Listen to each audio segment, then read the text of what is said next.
اس نظریے سے محبت ہے، اس سوچ سے محبت ہے کہ مسلمان دنیا میں بھی پیچھے نہیں رہتا اور اللہ سبحانہ و تعالیٰ کو خوش کرتے ہوئے آخرت میں بھی کامیاب ہونے کی کوشش کرتا ہے۔ جو قرآن مجید کو چاہتے ہیں، پسند کرتے ہیں، تو یہاں پر قرآن مجید کو نگران بنایا گیا، قرآن مجید اور صحیح احادیث کو۔ قیامت کا مرحلہ ایسا ہوگا کہ اس دن لوگوں کے جسم پر کپڑے تک بھی نہیں ہوں گے۔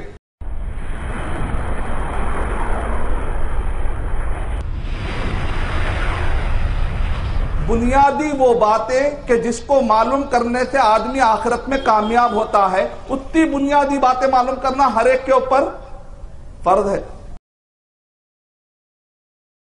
پیس کانفرنس جو ہر سال ممبئی میں ہوتا ہے، اسی پیمانے پر دبئی میں بھی ایک پیس کانفرنس ہوا تھا جس کا اہم ذمہ داری شیخ کو دیا گیا تھا۔ ارشد بشیر مدنی لوگوں کے فائدوں کے لیے کئی کورس چلا رہے ہیں، جیسے کہ 10 days عربی گرامر کورس، 21 days انگلش دعویٰ course, Islamic and contemporary economic course, 3 day دعویٰ workshop, 21 days authentic and inauthentic احادیث سیگریگیشن کورس، 1 day قواعد فکریہ course, enjoy your life is Islamic thinking, 1 day Islamic history course lessons, 1 day Islamic healing course جیسے۔ شیخ کے تقریباً 200 سے زیادہ ویڈیوز آپ youtube.com پر دیکھ سکتے ہیں اور ڈاؤن لوڈ بھی کر سکتے ہیں۔ اگر کوئی ان کے انگلش ویڈیوز کو فری میں ڈاؤن لوڈ کرنا چاہتے ہیں، وہ یوٹیوب پہ جا کر آسک مدنی شو ٹائپ کر کے سرچ کریں۔ شیخ سوالوں کے جواب قرآن و حدیث کی روشنی میں دینے کے ساتھ ساتھ لاجک سے، ہسٹری سے، ریزننگ سے، سائنٹیفک انڈرسٹینڈنگ سے، اسٹیٹسٹکس سے اور کمپیریٹو اسٹڈی سے، یعنی تقابل مطالعہ سے دینے میں ماہر مانے جاتے ہیں۔ شیخ اپنے ایک ویب سائٹ چلا رہے ہیں جس کا نام ہے www.arshadmadani.net۔ شیخ ایک اسلامی انسائکلوپیڈیا کا پورٹل بھی شروع کرنے والے ہیں انشاءاللہ، جس میں اب تک 1 لاکھ پیجز تیار ہو گئے ہیں۔ انشاءاللہ یہ ویب سائٹ سپٹمبر میں لانچ ہونے والا ہے۔ اس کا ایڈریس ہے www.askislampedia.org۔ اب بنا دیر کرتے ہوئے میں فضیلت الشیخ ارشد بشیر مدنی حفظہ اللہ سے گزارش کرتا ہوں کہ وہ اپنی تقریر بعنوان عصری تعلیم دینی ماحول میں دینی تعلیم کے ساتھ ضرورت اور اہمیت پر اپنی تقریر پیش کریں۔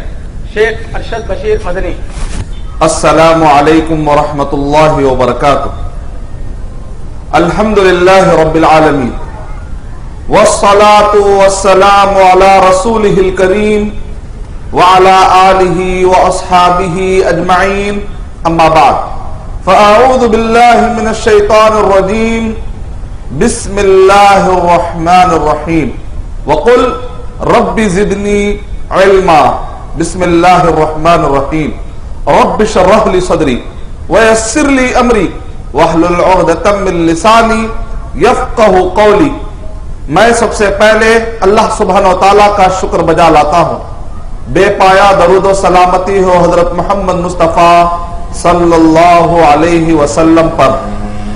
اور میں شیخ عبد المحسی حفظہ اللہ جو میرے کلاس میٹ ہیں اور میرے بچپن کے ساتھی ہیں، ان کا میں استقبال کرتا ہوں، اور ڈائس پر تشریف فرما معزز ذمہ داروں کا، سامعین میں موجود علماء کرام، بزرگان ملت، نوجوانان اسلام اور میری ماؤں اور بہنوں، میں آپ سب کا اسلامی طریقے سے یہاں پر استقبال کرتا ہوں، اور میں آپ کے حق میں دعا کرتا ہوں کہ جو کچھ بھی خواتین اپنے بچوں کی تکلیف برداشت کر کے یا راستہ کی تکلیف برداشت کر کے اتنی رات میں یہاں پر آئے ہیں، اور مرد حضرات بھی جو اپنے اپنے کام کو چھوڑ کر اس لیے آئے ہیں تاکہ اللہ سبحانہ و تعالیٰ کو راضی کرے، کچھ اسلام کی باتیں سنیں، قرآن کی محبت ہے جس کی بنیاد پر ماشاءاللہ آپ یہاں پر آئے ہیں، ورنہ آپ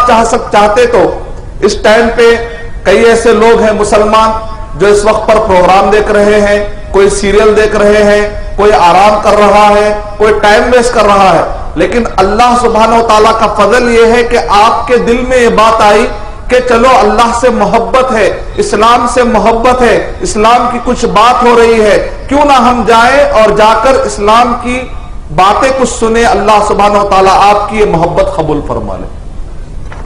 اس کے لیے ایک بہت ہی پیاری حدیث میں سناتا ہوں، یعنی یہاں پر ایک اسکول کھل رہا ہے جس کے اندر کانٹمپرری ایجوکیشن، کانٹمپرری یعنی کہ عصری تعلیم اور اسلامی ماحول میں، عصری تعلیم اسلامی ماحول میں شریعہ اور عربک انفارمیشن کے ساتھ ساتھ، نالج کے ساتھ ساتھ آپ کو دی جا رہی ہے۔ اس مناسبت سے یہ پروگرام ہو رہا ہے، تو آپ کا آنا اس بات کی دلیل ہے کہ آپ کو اس اسکول سے محبت ہے، اس نظریے سے محبت ہے، اس سوچ سے محبت ہے کہ مسلمان دنیا میں بھی پیچھے نہیں رہتا اور اللہ سبحانہ و تعالیٰ کو خوش کرتے ہوئے آخرت میں بھی کامیاب ہونے کی کوشش کرتا ہے۔ یہ جو محبت ہے، یہ جو سوچ ہے، اس کو کہتے ہیں کہ یہ قرآن مجید سے محبت کی علامت ہے، اسلام سے محبت کی علامت ہے، تبھی تو آپ یہاں پر آئے، ورنہ یہ ٹائم پہ کہیں جا کر ٹائم بھی ہم گزار سکتے تھے، آپ کو کوئی روک نہیں لگایا، کسی نے زبردستی نہیں کی، آپ خود آئے ہیں۔ مجھے امید ہے، اللہ تعالیٰ سے میں دعا کرتا ہوں کہ یہ اس بات کی دلیل ہے کہ ہمارے دلوں کے اندر محبت موجود ہے، تبھی تو ہم یہاں پر آئے ہیں انشاءاللہ۔ تو جب بات ایسی ہے تو یقیناً اس کے لیے میں ایک حدیث شریف سناتا ہوں۔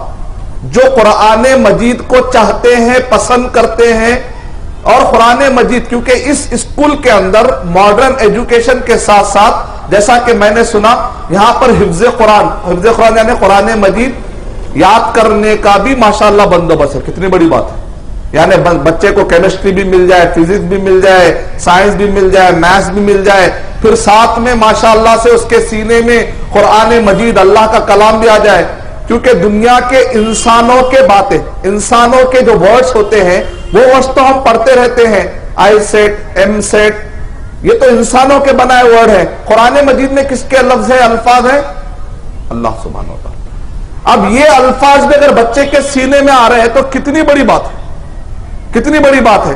تو یہاں پر قرآن مجید کو نگران بنایا گیا، قرآن مجید اور صحیح احادیث کو، اللہ اور اس کے رسول صلی اللہ علیہ وسلم کو اس اسکول کا نگران بنایا گیا ہے انشاءاللہ، یعنی کہ قرآن اور صحیح حدیث کی روشنی میں انشاءاللہ یہاں پر تعلیم ہوگی، اور دنیاوی اعتبار سے جتنے علوم ہیں وہ بھی چھن چھنا کر انشاءاللہ اسٹینڈرڈ لیول پر آپ کے پاس آئیں گے۔ کا مطلب یہ نکلا کہ اس کے اندر قرآن مجید کا بھی خاص اہتمام ہوگا۔ اس کے لیے ایک حدیث شریف سنی، طبرانی کی روایت ہے، حدیث نمبر 11633 اور سلسلہ صحیحہ والیوم نمبر 6 حدیث نمبر 2829۔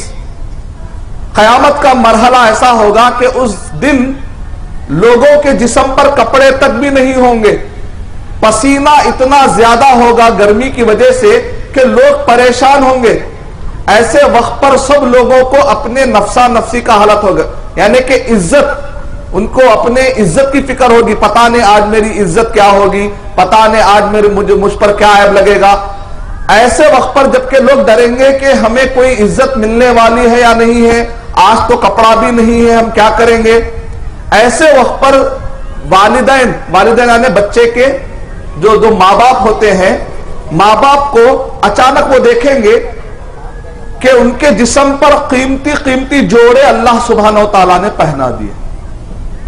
جیسے ہی اپنے جسم پر ماں دیکھے گی، ارے کتنا قیمتی جوڑا ہے، باپ دیکھے گا کتنا قیمتی جوڑا ہے، یہ تو بہت ہی قیمتی جوڑا ہے، یہ تو اللہ سبحانہ و تعالیٰ سے پوچھیں گے، اے اللہ سبحانہ و تعالیٰ، اس وقت پر جبکہ سب لوگ پریشان ہیں، ہم کو عزت کا اتنا بہترین جوڑا آخر کس وجہ سے دیا جا رہا ہے؟ تو اللہ سبحانہ و تعالیٰ والد کو کہیں گے، والدہ کو کہیں گے، چونکہ تم نے اپنے بچے کو قرآن مجید یاد کرایا، اس کے لیے تم نے محنت کی، اس کے لیے تم جا کر اسکولوں کو چھوڑتے تھے، مدرسے کو چھوڑتے تھے، چونکہ تم نے محنت کی اور تمہاری محنتوں کی وجہ سے بچہ کیا ہو گیا؟ حافظ قرآن ہوا۔ اللہ سبحانہ و تعالیٰ کہیں گے، یہ تمہاری ادا مجھے اتنی پسند ہے کہ آج جب کہ سب لوگ کپڑے کے لیے ترس رہے ہیں، میں تمہیں قیمتی جوڑا اس لیے پہنایا ہوں، بچے کے سر پر تاج ہوگا، سیدھے اور داہنے، لیفٹ اور رائٹ اور سیدھے ہاتھ میں، لیفٹ اور رائٹ دونوں ہاتھوں کے اندر ہمیشگی کے نعمتوں کا پروانہ ہوگا بچے کے ہاتھ میں، جو حافظ قرآن ہو جائے۔ جو بچے نے قرآن مجید کو یاد کر لیا، حفظ کر لیا، اس بچے کے ہاتھوں میں اللہ سبحانہ و تعالیٰ نعمت کے خزانے دیں گے، سر پر تاج ہوگا، اور اس بچے کے حافظ بننے کی بنیاد پر والد اور والدہ کو، ماں اور باپ کو قیمتی جوڑے پہنائیں گے۔ کتنی بڑی فضیلت ہے۔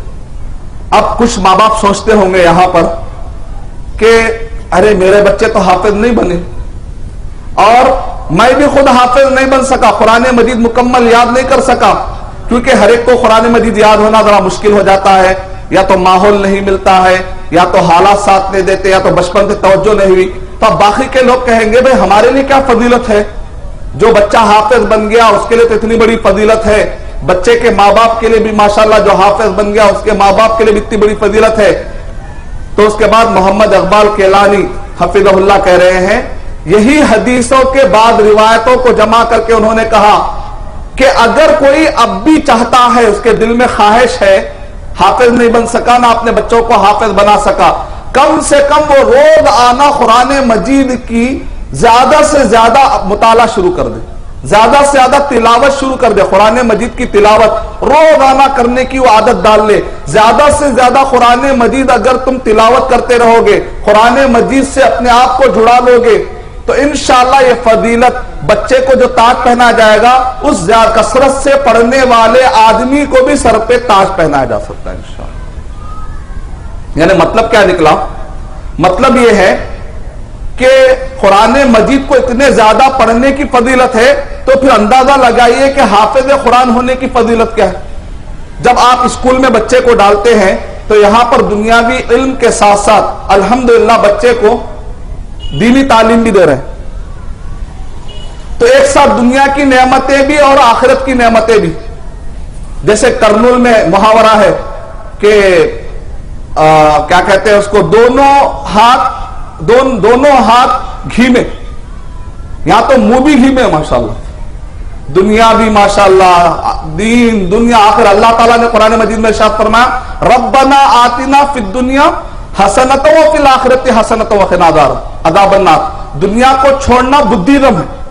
اسلام کیا کہتا ہے؟ دنیا میں رہ کر کامیاب ہو کر نکلنا ہے۔ اس کا مطلب دنیا کو چھوڑنا نہیں ہے، دنیا کے اندر رہ کر آخرت کا عمل کرنا ہے۔ تو دنیا کو چھوڑنے کا مطلب ہی کیا نکلا؟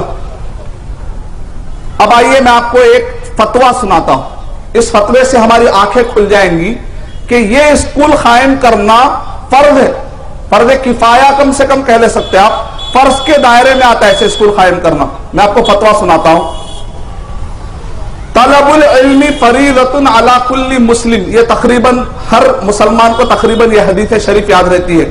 کوئی ترجمہ بتا سکتے ہیں ہمارے بھائی؟ طلب العلم فریضۃ، علم حاصل کرنا علم حاصل کرنا ہر مسلمان پر فرض ہے۔ شیخ بن باز رحمت اللہ علیہ سے پوچھا گیا، شیخ یہاں پر کون سا علم ہے، دنیاوی علم ہے یا دینی علم ہے؟ شیخ بن باز سعودی عرب کے جو مفتی اعظم ہے، گرینڈ مفتی، جن کے پورے دنیا کے اندر فتوے چلتے تھے، تو شیخ سے پوچھا گیا، شیخ فرض ہے، ضروری ہے، کہہ رہے کون سا علم، دینی علم یا دنیاوی علم؟ طلب العلم فریضۃ علی کل مسلم۔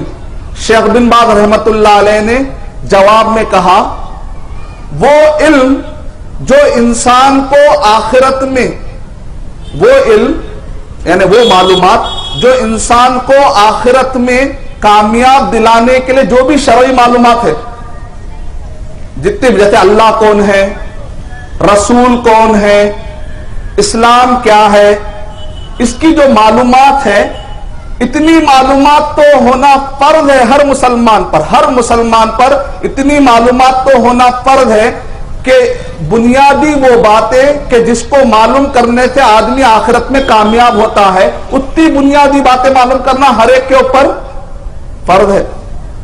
اور ساتھ ساتھ میں کہتے ہیں کہ دنیاوی اعتبار سے اگر انگلی سڑ جائے تو اس کا علاج کیسے کیا جائے، بیماری آ جائے تو اس کا علاج کیسے کیا جائے. گھر رہے, اگر گھر نہیں رہے گا تو آدمی رہے گا کہاں پر؟ Engineer, doctor. دنیاوی اعتبار سے کچھ ایسے علم کا جاننا ضروری ہو جاتا ہے, اگر آپ علاج نہیں کرائیں گے تو کیا ہو جائے گی؟ خودکشی ہو جائے گی. اگر آپ علاج نہیں کرائیں گے تو خودکشی ہو جائے گی. تو شیخ بن باز رحمت اللہ علیہ کہہ رہے ہیں وقت کا جو حاکم ہوتا ہے اس کے اوپر فرض ہے کہ وہ ڈاکٹر اور انجینئر بنانے کا بھی کام رکھتا رہے, تاکہ سوسائٹی کے اندر اگر کوئی بیمار ہو جائے تو اس کا علاج بھی کرنے والے لوگ رہیں. ڈاکٹر بھی تو چاہیے. کل کے دن اگر میری بہن پیٹ میں بچہ لے کر تڑپ رہی ہے, لیکن اگر میرے پاس ڈاکٹر کی معلومات رکھنے والے لوگ نہیں رہیں گے تو میری بہن کو لے کر میں کہاں جاؤں گا؟ کیا میری بہن کو تڑپتے ہوئے خودکشی کے لیے چھوڑ سکتا ہوں میں؟ اگر کل کے دن کوئی آدمی کی انگلی سڑ رہی ہے اور وہ آدمی تکلیف کی وجہ سے پریشان ہے, اگر ہمارے پاس ڈاکٹر نہیں رہیں گے تو کیا ہم کہیں گے کہ روزانہ تکلیف سے تم خودکشی کر کے مرتے رہو؟ تو ہم کہیں گے. اس لیے شیخ بن باز رحمۃ اللہ علیہ کہہ رہے ہیں کہ اتنی ڈاکٹروں کی ٹیم اور اتنے انجینئروں کی اور دنیاوی علم جاننے والوں کے علم کی بھی ضرورت ہے جو دنیاوی اعتبار سے بھی انسانوں کی ضرورت کو پورا کرتے رہے. کا مطلب کیا نکلا؟ ہر ایک کو ڈاکٹر بننا ضروری نہیں ہے, لیکن ہر ڈاکٹر کو یہ معلوم کرنا ہے کہ اس کا اصلی رب کون. یہ پوائنٹ سمجھ میں آ پڑا. ہر ایک کو انجینئر بننا ضروری نہیں ہے, لیکن ہر انجینئر کو یہ جاننا پڑے گا کہ اس کا پیدا کرنے والا اور اس کا پالنے والا ہے کون. ہر ایک کو ایم بی اے کرنا, سول انجینئرنگ کرنا, جو بھی دنیاوی اعتبار سے سائنٹسٹ بننا ہے, ایم ٹیک کرنا ہے, ہر ایک کو بننا ضروری ہے نہیں, لیکن ہر مسلمان کو یہ جاننا ضروری ہے کہ اس کا پیدا کرنے والا کون ہے, اس کا پیدا کرنے والا اس سے چاہتا کیا ہے, وہ کہاں سے آیا ہے, اس کو کہاں پر جانا ہے, کس طریقے کے مطابق اس کو زندگی گزارنا ہے جس کو کہ اوپر والا پسند کرتا ہے. یہ تو ہر ڈاکٹر کو جاننا پڑے گا, ہر انجینئر کو جاننا پڑے گا. مطلب یہ نکلا طلب العلم فریضۃ, ہر وہ علم جو انسان کو آخرت میں کامیاب کر دے اور دنیاوی اعتبار سے اس کو اپنے جان کو ہلاکت میں کرنے والے اتنے معلومات تو بیسک ہونے ہی چاہیے. بیسیکلی دیکھا جائے تو ہر علم کا کچھ حصہ جس کے بغیر انسان کو چارہ نہیں ہے اتنے معلومات تو رہنا چاہیے.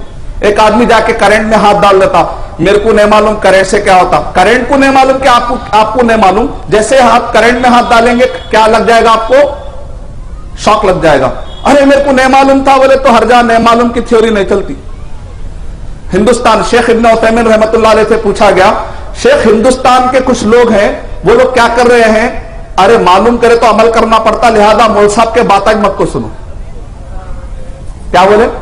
اگر معلوم کرے تو عمل کرنا پڑتا, لہذا مول صاحب کے باتیں نہ کو سنو. تو کیا یہ شیخ ایسے لوگ بچ جائیں گے کیا؟ یہ جو تھیوری پہ چل رہے ہندوستان کے ایسے لوگ اچھا تھیوری بنا کے چل رہے, معلوم کرے تو عمل کرنا پڑتا, نہیں معلوم کرے نہیں معلوم تھا بول کے. تو شیخ ابن عثیمین رحمۃ اللہ علیہ نے کہا ہر جگہ نہیں معلوم کی بات نہیں چل سکتی, کچھ چیزیں معلوم رکھنا ہی پڑتا. ایک آدمی زہر کھا لیا, سمجھو میرے کو نہیں معلوم بولے تو زہر کو نہیں معلوم, آپ کو نہیں معلوم بول کے. زہر کا کام ہے اندر جاتے مار دینا. تو ہر جگہ نہیں معلوم بول کے زہر کھا لے رہے, نہیں معلوم بول کے پتے کھا لے رہے, نہیں معلوم بول کے ڈینجرس لکھا ہوا تھا, ہڈیاں, 2 ہڈیاں درمیان میں ڈھانچہ. تو دوسرے دن کیا کرتے, آپ کا ڈھانچہ اور ہڈیاں اٹھا کر رکھ دینا پڑتا, تازے. کچھ تو معلوم کر کے رکھنا پڑتا, نہیں معلوم کی تھیوری نہیں چل سکتی. تو دنیاوی اعتبار سے, دینی اعتبار سے کچھ بنیادی چیزیں جاننا ہی پڑتا. البتہ ہر فیلڈ میں پھر ایجوکیشن اسپیشلائزیشن ہوتا ہے. جیسے کوئی ڈاکٹر بن گیا تو کوئی آدمی عام معلومات صحت کے معلوم کرتا ہے, لیکن بعض ڈاکٹر بن جاتے, یعنی کہ اسپیشلائزیشن. اسی طرح دینی اعتبار سے ہر ایک کو جاننا ضروری ہے, اللہ کون ہے, رسول کون ہے, اسلام کیا ہے. اس میں سے بعض عالم بن جاتے ہیں تو پھر یہ عالم پردے کفایہ ہو جاتا.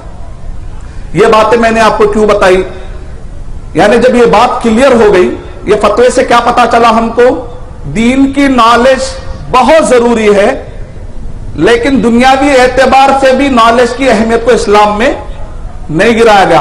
اگر آپ کو ایک ساتھ مل جا رہی تو الحمدللہ اس سے بڑھ کر نعمت اور کیا ہوگی. اور خوشی کی بات کیا ہے, حیدرآباد میں ہم ایسے اسکولوں کے لیے ترس رہے ہیں, بیانات دے رہے ہیں, اور خوشی کی بات یہ ہے کہ پوڈٹور, میں تو سوچ رہا تھا اب یہاں سے ہم بولیں گے باطل کو پو. پوڈٹور کس سے شروع ہو رہا ہے, پو سے. مطلب کیا نکلا, یہاں سے انشاءاللہ باطل پو رہے گا انشاءاللہ. ہمارے یہ آنے والے بچے انشاءاللہ ایک دن یہ پروڈکٹور کو اسلام کا خلا بنا کے چھوڑیں گے انشاءاللہ. یہاں پر سب کو جہنم سے بچانے والے بنیں گے انشاءاللہ. میں آپ کو پہلی ایک حدیث شریف سنایا, اگر وہ حدیث پہ غور کرے تو پتا چل رہا ہے قرآن مجید سے نسبت جوڑ لینے سے اتنی بڑی فضیلت ہے. دوسرا میں نے آپ کو فتویٰ سنایا شیخ بن باز رحمۃ اللہ علیہ کا کہ دونوں علم کو جمع کرنا کیا ضروری ہے, کم سے کم بیسک علم دونوں کا جمع کرنا فرض ہے. فرض دونوں ایک ساتھ آپ کو اسکول میں مل رہے ہیں الحمدللہ. اب ہمارا کیا حال ہے ذرا اس کا اندازہ لگائیں ہم. ابھی بہت سارے مسلمان یہ سمجھتے ہیں کہ دنیاوی اعتبار سے امریکہ, یورپ, یہ سب کو ایک نمونہ بنا کر چل رہے ہیں. بھائی ایسا ترقی ہونا چاہیے, ترقی اس کو بولتے ہیں. لیکن آئیے دیکھتے ہیں امریکہ کی فی الوقت کیا حالت ہے. آج کے دور میں انفارمیشن کوئی مسئلہ نہیں ہے. آپ شیخ گوگل کو جا کے پوچھیں گے تو آپ کو فل معلومات دے ڈالتا, فنگر ٹپ پہ آپ کو معلومات مل جاتی. آج کے دور میں انفارمیشن کوئی مسئلہ نہیں ہے. آپ کوئی بھی پوائنٹ ماریں گے گوگل سے سامنے آ جائے گا. آج کے دور میں تربیت سب سے بڑا مسئلہ, اخلاق سب سے بڑا مسئلہ ہے, آنےسٹی سب سے بڑا مسئلہ ہے, انسان کی ہمدردی اور انسان کے اندر اچھے اخلاق. اسی لیے کیا ایجوکیشن وتھ کیریکٹر لکھا, اسکول پہ کیا لکھا ہوا, ایجوکیشن وتھ کیریکٹر. انفارمیشن کو ایجوکیشن نہیں کہتے, ایجوکیشن کے ساتھ ساتھ تربیت بھی ہونا ضروری ہے. اللہ کا ڈر, اللہ رسول کی پہچان, قرآن مجید کی پہچان, حدیثوں کی پہچان, یہ سب ہونا ضروری ہے. تو اب اگر آپ دیکھیں گے کہ فی الوقت کیا حال ہے, پورے بہت سارے مسلمان یہ سمجھتے ہیں اگر ہم امریکہ چلے گئے تو ترقی ہوگی. اب آئیے امریکہ کا تھوڑا حال سناتا ہوں میں. میکس کولن کہتا ہے, وہاں کا فیڈرل منسٹر ہے, وہ کہہ رہے ہیں آج امریکہ کو دنیا کے کسی بھی ملک سے کوئی خطرہ نہیں ہے. ہم اتنے اسٹرانگ ہیں, کیا کہہ رہے ہیں, ہم اتنے اسٹرانگ ہیں کہ دنیا کے کسی بھی ملک سے ہم کو خطرہ نہیں ہے. ہاں لیکن اگر امریکہ کو خطرہ ہے تو صرف اور صرف امریکہ کے نوجوانوں سے خطرہ ہے, کیونکہ ان کے پاس انفارمیشن ہے لیکن کیریکٹر نہیں ہے. کوئی ایڈس کا مریض بنا ہوا ہے, کوئی شراب کی وجہ سے ہاسپٹل میں ایڈمٹ ہو چکا ہے, نوجوان جیل سے بھرے. اس آزادی نے کیا دیا, جیل سے بھرے ہوئے نوجوان اور بیڈ پہ تڑپتے ہوئے لاکھوں انسان ایڈس کے مریض, اور یہ نوجوان معاشرے کو تباہ کرتے چلے جا رہے ہیں. حیدرآباد میں ایک مقولہ ہے, اگلا گرا پچھلا ہوشیار. آج امریکہ کے اندر, ابھی میں سنگاپور گیا تھا لاسٹ ایئر, تو وہاں پر سنگاپور کے اندر مجھے تعجب ہوا, بہت ہی خوبصورت بلڈنگ ہے. جب اندر گیا تو دیکھا بہت سارے بوڑھے بیٹھے ہوئے, دیکھا کہ وہ رو رہے ہیں, کوئی پریشان ہے, کسی کا پیر ٹوٹا ہوا ہے, بوڑھے ہیں. میں نے ان کے سامنے بیان دیا, بیان دینے کے بعد وہ لوگ رونے لگے. ہر ایک نے اپنی داستان سنائی. اب بتا رہے تھے یہ میرا بیٹا ہے, آج بہت بڑا افسر ہے, یہ میرا بیٹا ہے, یہ وہ جو بڑی بلڈنگ ہے, وہ جو ملٹی ملین ہے, وہ میرا بیٹا ہے, لیکن اس کے پاس ٹائم نہیں ہے کہ وہ ہم کو آ کر دیکھے. اگر ہم نے اپنے مانڈی پر سلا کر, جیسے مائیں کیا کرتی ہے, سیریل دیکھتی ہے, ٹی وی دیکھتی ہے, بچے اسکول میں کیا پڑھ رہے ہیں کسی کو خبر نہیں ہے. بچہ صبح میں نماز نہیں پڑھتا, قرآن مجید نہیں پڑھتا, لیکن بائبل اسکول میں اور ویداس اسکولوں میں جا کر بچہ کیا کرتا ہے, رائمز پڑھتا ہے. معصوم بچے کو کیا دے رہے, یہ ہمارا بچہ. بعض لوگ کہتے ہیں ہمارا بچہ ہے, جو چاہے کر لیتے, آپ کو بولنے کی ضرورت نہیں ہے. نہیں, یہ آپ کا بچہ بعد میں ہے, یہ پہلے اللہ کا بندہ ہے, محمد صلی اللہ علیہ وسلم کا امت بھی پہلے ہے, بعد میں آپ کا بچہ ہے. قیامت میں اللہ سبحانہ تعالیٰ پوچھیں گے جو بچے یہ معصوم ہیں, یہ بچہ صبح سویرے جاتا ہے, نماز نہیں, قرآن مجید نہیں, بیچارہ معصوم بچہ اسکول میں جاتا ہے, ماں جو بڑے اہتمام کے ساتھ توشہ باندھ کے دیتی ہے, پتہ نہیں وہاں کیا پڑھ رہا ہے, وہاں جا کر بائبل کے رائمز, ویداس کے شلوکاس, وندے ماترم, بہت ساری چیزیں بچہ پڑھ رہا ہے. پھر دن بھر کیا اسکول کی تعلیم لیتا ہے, پھر اس کا شام میں جب تھک کر آتا ہے تو عصر کے ٹائم پہ اگر ماں باپ حساس ہوتے ہیں تو تھکے مردے بچے کو کہتے ہیں عربی پڑھو. مول صاحب ڈنڈے سے پڑھانے کی کوشش کرتے ہیں, بچہ بھاگنے کی کوشش کرتا ہے, نتیجے میں اسلام سے نفرت پیدا ہوتی ہے. جب بچہ اسکول کو جاتا ہے تو یونیفارم ہوتا ہے, اس کے لیے اسکول ہوتا ہے, اس کے لیے سلیبس ہوتا ہے, اس کے لیے موٹی فیس ہوتی ہے. جب بچہ عصر کے ٹائم پہ آتا ہے تو ایسے وقت پر سستے پیسے والے مول صاحب کو ڈھونڈ کے لاتے ہیں, ڈانٹنے والے مول صاحب, لکڑی سے لے کر مارنے والے مول صاحب. بچے کپڑے کیسے رہتے, کھیل کے کپڑے, پڑھتے بھاگنے والا ہے وہ. تو تو بچے کو دماغ میں کیا بٹھا رہے ہیں بچپن سے؟ دینی تعلیم کی زیادہ اہمیت نہیں، اس کے لیے یونیفارم کی ضرورت نہیں ہے، اس کے لیے تم کو جو ہے پیسے مہنگی فیس کی ضرورت نہیں ہے، سستے میں مول صاحب آ جاتے، اچھا ارادہ نہیں ہے تو چلے جاؤ، کوئی ڈسپلن نہیں۔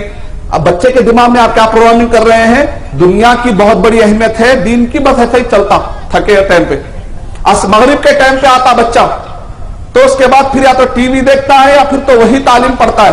10 12 13 سال بچے کیسے نکل جاتے؟ 15 سال کی عمر میں بچہ جب ختم رکھتا، اسلام کے بارے میں تھوڑی معلومات، دین دنیا کے بارے میں خوب معلومات، کمانے کے پورے راستے مل جاتے ہیں اس کو، بچپن سے تعلیم نہیں کیا، اب اچانک بچہ نافرمانیاں کرنے لگتا ہے، اچانک مول صاحب بچوں کو اٹھا کے لاتے، یہ بچہ نافرمانی کر رہا ہے، بچہ گالی دیا، یہ بچہ مجھے ایسا کر رہا ہے، بچہ مجھے ایسا کر رہا ہے۔ 15 سال سے آپ نے غلط اس کی تربیت کی اور آج امید لگا رہے ہیں کہ وہ بچہ آپ کے فیور میں بو رہے۔ ماں نے اپنے مانڈی پر بچے کو سلا کر غیبت کرتی ہے، چغلی کرتی ہے، اس کے غائبانہ میں بولتے، بچہ چھوٹا معصوم بچہ سنتے رہتا ہے۔ ماں بھی سیریل دیکھتی ہے، باپ بھی سیریل دیکھتا ہے، بچہ مانڈی پہ بیٹھ کے معصوم نگاہوں کے ذریعے سے وہ بھی سیریل دیکھتا ہے۔ تو بچپن سے آپ نے بچے کی کیا پروگرامنگ کی؟ اللہ کی نافرمانی۔ شادی بیاہ کے موقع پر کئی رسم و رواج کرتے ہیں، یہ چھوٹا معصوم بچہ وہ سارے غلط رسم و رواج کرتا، اچھا امی ابا بھی نافرمانی کر رہے ہیں، اس کا مطلب میں بھی نافرمانی کر سکتا اللہ رسول کی۔ اچھا امی ابا جھوٹ بول رہے ہیں، اچھا امی ابا غیبت کر رہے ہیں، چغل خوری کر رہے ہیں، یہ پورا بچہ واچ کر رہا ہے۔ تو بچپن سے بچے کو کیا تربیت کر رہے ہیں؟ اللہ اور اس کے رسول کی نافرمانی کی تربیت دے رہے۔ بچپن سے اگر ہم نے اللہ رسول کے نافرمانی کی تربیت دے دی تو یہ بچہ بڑا ہو کر آپ کی نافرمانی کرنے کتنی دیر چھوٹی چیز ہے اس کے لیے۔ تو اللہ رسول کی نافرمانی کی ٹریننگ دے دی۔ اگر آپ بچپن سے بتاتے اللہ کون ہے، رسول کون ہے، آخرت کیا ہے، قرآن کیا ہے، اگر ایسا کرو گے تو آخرت میں کیا ہوگا، اگر یہ ڈر بیٹھا ہوا رہتا تھا، بچہ جیسے ہی نافرمانی کرتا، دیکھو یہ قرآن مجید میں ایسا نہیں ہے، دیکھو حدیث میں ایسا نہیں ہے، اگر آپ ایسا بتاتے تو بچہ کل کے دن جیسے ہی کوئی غلطی ہوتی آپ حدیث بتاتے ڈر جاتا تھا بچہ۔ لیکن بچے کو تو بچپن سے اللہ رسول کی زیادہ اہمیت معلوم ہی نہیں ہے، تو بچے کو جب نافرمانی کرتا ہے، خاص طور سے جب نئی بہو آتی ہے، پھر وہ دونوں مل کے پھر اس کے بعد ارے اس سے پہلے کہ طوفان آئے بند باندھنا چاہیے۔ طوفان آنے کے وقت پہ بند باندھنے والا عقل مند نہیں ہوتا، طوفان آنے سے پہلے ڈیم کا کیا کرتے ہیں، بند باندھ لیتے ہیں لوگ۔ بچے بڑے ہو کر نافرمانی کرتے ہیں، تب ہوش میں اگر آتے ہیں، طوفان آتے وقت پر بڑے سے بڑا پہاڑ بھی لا کے رکھے تو فائدہ ہونے والا نہیں، پہلے سوچنا پڑے گا، پہلے سے پلاننگ کرنا پڑے گا، فیوچر پلاننگ کرنا ہے۔ عقل مند کون ہے؟ عقل مند وہ ہے سب سے زیادہ جو آخرت، فیوچر مطلب ہم سمجھتے ہیں فیوچر پلاننگ کیا ہے، تو بعض لوگ بولتے ہیں بھائی فیوچر پلاننگ کا مطلب یہ ہے کہ ایک 30 سال کے بعد میرا بچہ انجینئر ڈاکٹر ہے نا، میرا ایک فلیٹ ہے نا، ایک کار ہے نا۔ یہ تو انکمپلیٹ فیوچر پلاننگ ہوئی۔ ہمارے فیوچر میں خبر آنے والی ہے، ہمارے فیوچر میں حشر کا میدان آنے والا ہے، ہمارے فیوچر میں پل صراط کا معاملہ ہونے والا ہے، ہمارے فیوچر میں حشر کی ہولناکیں آنے والی ہے، ہمارے فیوچر میں جنت اور جہنم کے منظر دکھائے جائیں گے، ہمارے فیوچر میں، ہمارے اپنے مستقبل میں، کسی اور کے نہیں، ہمارے اپنے مستقبل میں موت کا منظر آنے والا ہے، ملک الموت آ کے روح کھینچنے والے ہیں، یہ سب ہمارے فیوچر میں ہونے والا ہے۔ اس کی فیوچر پلاننگ کون کرے گا؟ بچوں کا فیوچر سوچنا ہے تو صرف دنیا کے حد تک مت سوچے، خبر کا بھی سوچے، حشر کا بھی سوچے، جنت اور جہنم تک سوچتے چلے جائیے۔ مجھے یقین ہوگا اگر آپ اتنے بڑے پیمانے پہ فیوچر پلاننگ سوچیں گے، انشاءاللہ نتیجہ ایسا ہی اسکول نکلے گا انشاءاللہ۔ اللہ تعالیٰ برکت دے، طاقت دے، غیب سے وما یعلم جنود ربک الا ھو، اللہ کے فوج کو کون جانتا ہے؟ صرف اللہ ہی جانتا ہے، فرشتوں کی مدد آئے گی انشاءاللہ۔ جو بھی ذمہ داران ہیں، جو بھی تڑپ لے کر اٹھے ہیں، آپ کی ذمہ داری ہے کہ انشاءاللہ آپ یہ ثابت کر دیجئے کہ گاؤں چھوٹا ہی کیوں نہ ہو لیکن پوری دنیا میں اثر بھی ڈال سکتا ہے۔ نبی صلی اللہ علیہ وسلم کہاں پر تھے؟ مکہ کے اندر تھے، لیکن وہ سوچتے تھے تو یورپ کے بچوں کے لیے بھی سوچتے تھے، افریقہ کے بچوں کے لیے بھی سوچتے تھے۔ نتیجے میں آپ نے روم کے بادشاہ کو خط لکھا، روم کے بادشاہ کو آپ نے خط لکھا، پرشین کے بادشاہ کو آپ نے خط لکھا، ایتھوپیا کے بادشاہ کو آپ نے خط لکھا۔ کون جانتے روم کیسا بادشاہ کہ آج تقریباً روم کے تھے 37 کنٹریز، روم جو اتنا بڑا بادشاہ تھا رومن امپائر وہ ٹوٹ کر 37 کنٹریز میں بڑھ گیا. 37 کنٹریز کا ایک بادشاہ تھا. نبی صلی اللہ علیہ وسلم نے ایسے بادشاہ کو خط لکھا, اور آج وہاں پر کتنے مسلمان پائے جاتے ہیں؟ 98 کروڑ مسلم پائے جاتے ہیں. ماشاءاللہ, نبی صلی اللہ علیہ وسلم کا ایک خط کتنا اثر ڈالا. دیکھیے, اس کو کہتے ہیں ایکٹ لوکلی. مکے میں تھے آپ, تھنک گلوبلی, لیکن سوچتے تھے پوری دنیا کا. کیا آج ہمارے مسلمان بھائی جو کالج سے نکل رہے ہیں یا مدرسے سے نکل رہے ہیں, ہم سب کی ذمہ داری کہ ہم یہ نہ سوچیں کہ میں تو پڈ ٹور میں میں کیا کر سکتا ہوں. نہیں, آج تو میڈیا ہے. ہم اپنے بچوں کو, مائیں کیا کہیں میں تو کیا کر سکتی ہوں, میں تو میرے بچوں کو سنبھالنے ہی میں ہی میرا دن جا رہا ہے, میں تو کچھ اسلام کے لیے خدمت نہیں کر سکتی. اپنے بچوں کو اچھی تربیت کر کے پروڈیوس کر دیجئے, انشاءاللہ وہ بچے جب تک کام کریں گے پورا اجر ماں کو ملے گا انشاءاللہ. باپ کہے گا کہ میں کیا کر سکتا ہوں, آپ اپنے بچوں کو اچھی تربیت کر دیجئے, جب تک یہ بچے دور دور جا کر کام کریں گے آپ کو اجر ملے گا انشاءاللہ. بلکہ مر جانے کے بعد بھی یہ بچے دعائیں کریں گے تو انشاءاللہ خبر میں بھی انہیں کیا ملیں گے, حشر کے میدان میں بھی قائم آئیں گی. کچھ ایسا کام کر لیجئے جس کو آپ فیوچر پلاننگ کہتے ہیں, کچھ ایسا انویسٹ کیجئے, اپنے بچوں کو ایسی تعلیم دے دیجئے دنیاوی اور دینی بھی اعتبار سے کہ خبر میں بھی نیکیاں ملتے رہے. عقل مندی تو یہی ہے نا, حشر کے میدان میں بھی یہ بچے انشاءاللہ دینی اعتبار سے کام آئے ہم کو. ان کے نیک اعمال, ان کے دعائیں یہ کب کام آئیں گی؟ جب ہم صحیح فیوچر پلاننگ کریں. صحیح فیوچر پلاننگ کے لیے دروازے کھلے ہوئے. یہ ایک بہت اچھا اقدام ہے. اس کے لیے اگر آپ آگے بڑھیں گے, یہاں پر آنے والے یہ اس بات کی دلیل ہے کہ انشاءاللہ آپ کے خاندان اور آپ کے جتنے بھی دوست و احباب ہیں, ایسے سارے لوگوں کو آپ اٹریکٹ کیجئے. بعض لوگ کہتے ہیں بھائی دونوں چیزیں کیسے جمع کر سکتے ہیں؟ اگر ہم ہسٹری پڑھتے ہیں تو جو ہمارے گزرے ہوئے نیک لوگ تھے, تابعین, تابعین, اگر آپ ان کی زندگی دیکھیں گے, ابن سینا 7 سال میں حافظ تھے. اس کے بعد انہوں نے جو کتاب لکھی القانون فی الطب, قریب تک یورپ کے لوگ اس کو انجیل سمجھ کر پڑھتے تھے, اتنی زیادہ. حافظ بھی تھے, عالم بھی تھے. اور اسی طریقے سے ہم کہتے ہیں بھائی یہ خون جو ہے, خون کا بلڈ سرکولیشن, اس کا جاننے والا کون ہے؟ تو ہم کیا بولتے ہیں؟ ولیم ہاوی کا نام لیتے ہیں. ہم لوگ جنرلی کیا کہتے ہیں؟ ولیم ہاوی کا نام لیتے ہیں. لیکن اگر آپ ولیم ہاوی سے پوچھیں گے کہ تم کس کو اپنا بڑا سمجھتے ہو, تو ولیم ہاوی مسلمانوں کا نام لیتا ہے. ولیم ہاوی نے کہاں پر؟ اٹلی کے اندر پوڈا نامی ایک یونیورسٹی ہے, اس یونیورسٹی کے اندر ولیم ہاوی نے تعلیم حاصل کی. تو ولیم ہاوی اپنے بارے میں کہہ رہا ہے کہ جس وقت پر میں پوڈا نامی یونیورسٹی میں پڑھتا تھا تو ہمارے سلیبس کے اندر ابن النفیس جو بلڈ سرکولیشن یعنی خون جو انسان کے جسم میں گردش کرتا ہے, اس کے جاننے والے جو ماہر تھے ابن النفیس تھے. میں ان کی کتابیں پڑھ کے یہاں تک پہنچا ہوں. وہ ابن النفیس کون تھے؟ مسلمان تھے. یہ اس دور کے مسلمان تھے جو دینی اعتبار سے بھی آگے تھے اور دنیاوی اعتبار سے بھی. جس کو دنیا بڑا مان رہی ہے وہ بڑے کہتے ہیں کہ ہمارے اصل ابا تو مسلمان ہے. جس یورپ کو تم بڑا مان رہے ہو, میں آپ کو گواہی دے رہا ہوں ان کی کتاب سے. مثال کے طور پہ اگر آپ پوچھیں گے آج کے دور میں آپریشن ایک بہت بڑا ایک کارنامہ بن چکا ہے. آج کے دور میں کتنے بڑے بڑے آپریشن ہو رہے ہیں, آپ سن کے تازے, اتنا بھی آپریشن ہو رہا ہے, یہ بھی آپریشن ہو رہا ہے. اچھا, سب سے پہلے آپریشن کی شروعات کرانے والے کون ہیں؟ سرجری کے بارے میں کون جانتے ہیں؟ تو سب لوگ کہتے ہیں کہ فادر آف سرجری کون ہے؟ تو کہتے ہیں لیڈے چیلاک. لیڈے چیلاک کون ہے؟ یہ فرانس کے ایک بہت بڑے سرجن ہیں. کہتے ہیں کہ ان کی جو کتاب ہے دا گریٹر سرجری, ان کی کتاب ہے.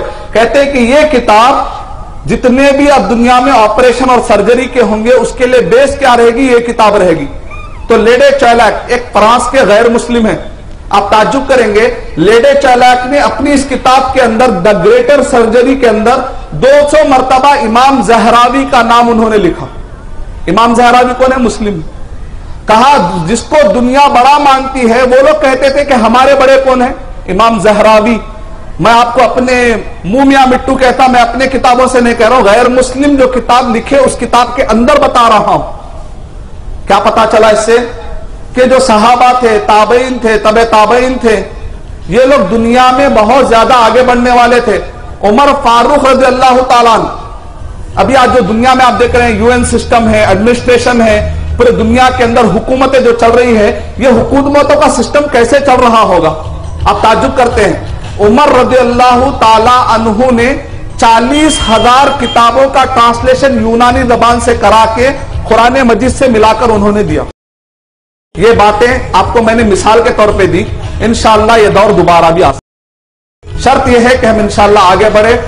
آئیے ہم سب مل کر دعا کرتے ہیں. اللہ سبحانہ و تعالی مجھے اور آپ سب کو صحیح شعور رکھنے والا, مرنے سے پہلے دین کے لیے بڑی خدمت کرنے والا, دنیاوی اعتبار سے بھی کامیاب ہونے والا بنائے اور آخرت کے اعتبار سے بھی کامیاب ہونے والا بنائے. اور اللہ سبحانہ و تعالیٰ کی نظر میں اللہ سبحانہ و تعالیٰ ہمیں راضی, اللہ تعالیٰ ہم سے راضی ہو جائے اور اللہ تعالیٰ ہمارے اعمال کو قبول فرما لے. آمین. وآخر دعوانا الحمدللہ.